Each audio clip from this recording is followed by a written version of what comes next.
샬롬 반갑습니다. 좋은 아침입니다. 주님의 성령이 여전히 저와 여러분들과 함께 하시는 복된 하루 되시기를 축복합니다. 오늘 하나님께서 저와 여러분들에게 주시는 말씀은 시편 49편 되겠습니다. 처음부터 마지막까지 개별적으로 묵상하시면 좋겠습니다. 그리고 이 시간 함께 1절에서부터 12절까지 함께 읽어보도록 하겠습니다. 뭇 백성들아 이를 들으라. 세상의 거민들아 모두 귀를 기울이라. 귀천 빈부를 막론하고 다 들을지어다. 내 입은 지혜를 말하겠고 내 마음은 명철을 작은 소리로 읊조리리로다. 내가 비유에 내 귀를 기울이고 수금으로 나의 오묘한 말을 풀리로다. 죄악이 나를 따라다니며 나를 애워싸는 환난의 나를 내가 어찌 두려워하랴. 자기의 재물을 의지하고 부유함을 자랑하는 자는 아무도 자기 형제를 구원하지 못하며 그를 위한 속전을 하나님께 바치지도 못할 것은 그들의 생명을 속량하는 값이 너무 엄청나서 영원히 마련하지 못할 것임이니라. 그가 영원히 살아서 죽음을 보지 않을 것인가. 그러나 그는 지혜 있는 자도 죽고 어리석고 무지한 자도 함께 망하며 그들의 재물은 남에게 남겨두고 떠나는 것을 보게 되리로다. 그러나 그들의 속생각에 그들의 집은 영원히 있고 그들의 거처는 대대에 이르리라 하여 그들의 토지를 자기 이름으로 부르도다. 사람은 존귀하나 장구하지 못하며 멸망하는 짐승 같도다. 아멘. 오늘은 이 시편 49편 말씀을 통해서 우리가 돈에 대한 이야기를 좀 해보려고 합니다. 그리고 이 말씀을 묵상하려고 합니다. 성경을 읽어보면은 하나님께서 굉장히 많은 부분을 통해서 우리 가운데 이 재물에 대하여서 이야기하고 있는 것들을 보게 되어집니다. 그리고 많은 사람들이 이 재물 때문에 걸려 넘어져서 하나님을 잃어버리고 그리고 결국에는 구원을 잃어버리게 된 경우도 더러 목도하게 됩니다. 그러니까 부유한 자들이 얼마나 낭패를 볼 것이고 얼마나 구원을 받기가 힘든 지경에 있는지를 우리가 알 수 있습니다. 그래서 다시 한번 복음서를 읽어보다 보면 성경 전체도 그렇지만 예수님께서 이 재물에 대해서 우리 가운데 많은 가르침을 주시고 또 당신의 백성들이 이 부분에 대해서 경각심을 가지고 긴장하면서 나아갈 것을 격려하는 듯이 보입니다. 누가복음에 유명한 비유가 있죠. 부자와 나사로. 간단합니다. 부자는 하나님의 나라의 잔치에 들어가지 못했지만 이 거지 나사로는 하나님 나라 잔치에 들어가서 아브라함의 품에 안겼더라. 진정한 믿음의 자손이 누구였는가? 이 거지 나사로였다라는 것입니다. 오늘 이 시편 49편을 읽어보면은 6절에 자기의 재물을 의지하고 부유함을 자랑하는 자는 아무도 자기 형제를 구원하지 못한다라고 성경이 기록하고 있습니다.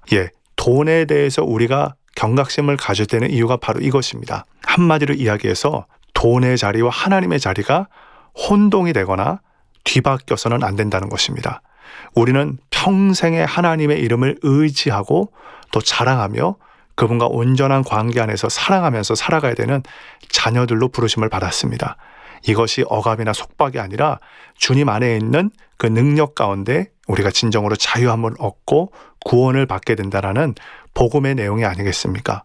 그런데 이 돈이 관여를 하기를 시작하면은 우리도 어느샌가 하나님을 의지하기보다 이 재물을 의지하는 마음이 더 앞서게 되어지는, 그래서 어느 순간 하나님도 잃어버리고 하나님을 예배하는 것도 잃어버리고 우리가 교회는 출석할지언정 우리의 마음이 구원에서 멀어지는 것들을 보게 되어집니다. 그래서 디모데전서 6장에 보면 이렇게 권면하고 있지 않습니까?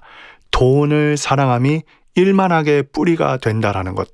우리가 하나님을 의지하고 사랑하는 것이 이 세상을 돌파하고 이기는 그 믿음의 능력이라면 도리어 거꾸로 우리가 돈을 사랑함이 일만 악의 뿌리가 되어진다라는 것입니다.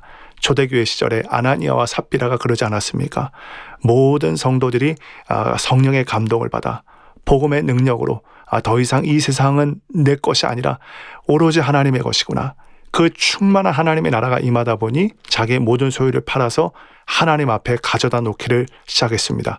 그것이 사도들의 발 앞에 갖다 놓는 것이었는데요. 아나니아 삽비라가 눈치를 보기를 시작합니다. 모든 사람들이 저렇게 하는데 나라고 체면이 있지 이렇게 하면 안 되겠구나. 그래서 밭을 팔아서 이것이 전부라고 사람들에게 속인 다음에 얼마를 감춰서 자기의 몫을 챙겼습니다. 이 일을 하나님이 악하게 보셨고 그날로 아나니아 삽비라가 목숨을 잃게 되어집니다. 성경에는 이처럼 물질에 대한 여러 가지 예들이 나온다고 다시 한번 거듭 말씀드립니다. 하나님의 백성 이스라엘을 저주하라고 발락이라는 왕이 꾀어내었던 선지자 발람도 이 재물의 눈이 어두워서 이스라엘을 저주하려고 헛된 발걸음을 가는 그 예를 우리가 생각해 볼 수 있겠습니다. 다시 오늘 이 시편 말씀으로 돌아와서 이 돈이 이 세상에 정말 막강하고 엄청난 능력을 가져다 준다라는 것은 우리가 이 아침에 깊이 생각하지 않아도 다 아는 내용입니다. 하지만 이 말씀의 무게를 생각해 보십시다. 이 물질로는 아무도 자기의 형제를 구원할 수가 없다. 이 돈을 가지고서는 한 영혼도 구원할 수 없다. 왜냐하면 그 생명을 속량하는 값이 너무나도 엄청나서 영원히 마련하지 못할 것이기 때문이라는 것입니다. 그런 의미에서 우리가 어떻게 하면 이 세상의 탐욕, 물질에 대한 헛된 마음을 버려버리고 구원의 길로 이를 수 있겠습니까? 오직 정답은 예수 그리스도. 이것이 왜 그렇습니까? 하나님의 아들이신 예수님의 진정한 가치를 발견하는 것. 이것이야말로 이 돈이 가져다주는 무게나 가치를 이겨낼 수 있는 유일한 대안이요 복음의 능력이라는 것입니다. 그 대표적인 예가 바로 삭개오가 아니겠습니까? 삭개오는 오직 돈, 오직 물질 이 한 가지만 붙잡고 살았던 사람이 아니었습니까? 하지만 그의 심령에 빛 대신 예수님이 찾아오시기 시작하자 그가 회개하기를 시작했고 그 결과로 자기가 그토록 사랑했던 물질을 다 내어다주며 속여 취한 것은 몇 갑절이나 되갚는 그 능력을 보여주게 된 것입니다. 우리가 읽진 않았지만 이 밑에 말씀에 보면 17절에 이런 말씀이 있어요. 그가 죽음에 가져가는 것이 없고 그의 영광이 그를 따라 내려가지 못함이로다. 여러분, 우리가 그렇게 열심히 비축한 물질, 그리고 그 물질을 위해서 사는 우리의 모든 것들, 우리가 죽으면 아무것도 남지 않는다라는 것입니다. 너무나 많은 사람들이 이 물질 때문에 시험에 들기도 하고 또 마음이 놓이기도 하고 참 사람의 마음이 연약하다라는 생각을 해보게 됩니다. 하지만 우리가 이 물질의 권능에 사로잡히기보다 하나님의 복음의 능력을 깨닫고 예수님의 진정한 아름다우심을 발견할 수 있는 그러한 예배자들이 되었으면 좋겠습니다. 저는 이 49편에서 가장 중요한 말씀 중에 하나가 이 12절과 또 20절 말씀이라고 생각하는데요. 한번 읽어보겠습니다. 사람은 존귀하나 장구하지 못하며 멸망하는 짐승 같도다. 사람은 하나님의 형상을 닮아 너무나 존귀하고 아름답죠. 꿈을 꾸기도 하고 선한 일을 하기도 하는 하나님의 형상을 드러내는 존재들입니다. 하지만 우리의 연수는 오래 가지 못합니다. 우리의 연수는 제한이 있다라는 것입니다. 언젠가 우리의 코에 호흡이 끊길 날이 온다라는 것입니다.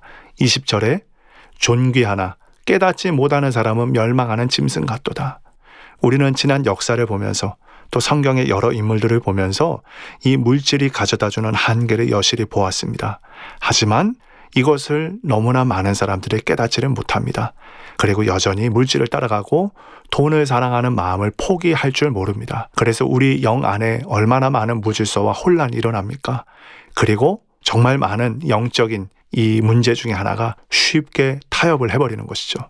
어쩔 수가 없으니까. 하나님도 내 형편을 아실 테니까. 그러면서 그 자리에 머물러 있는 안타까운 결과들을 보게 되어집니다.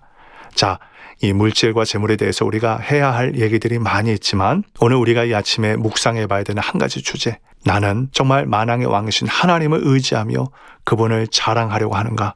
아니면 이 물질을 의지하려는 마음이 내 마음을 깊숙이 자리 잡고 있는가? 그것을 묵상해 보기를 바랍니다.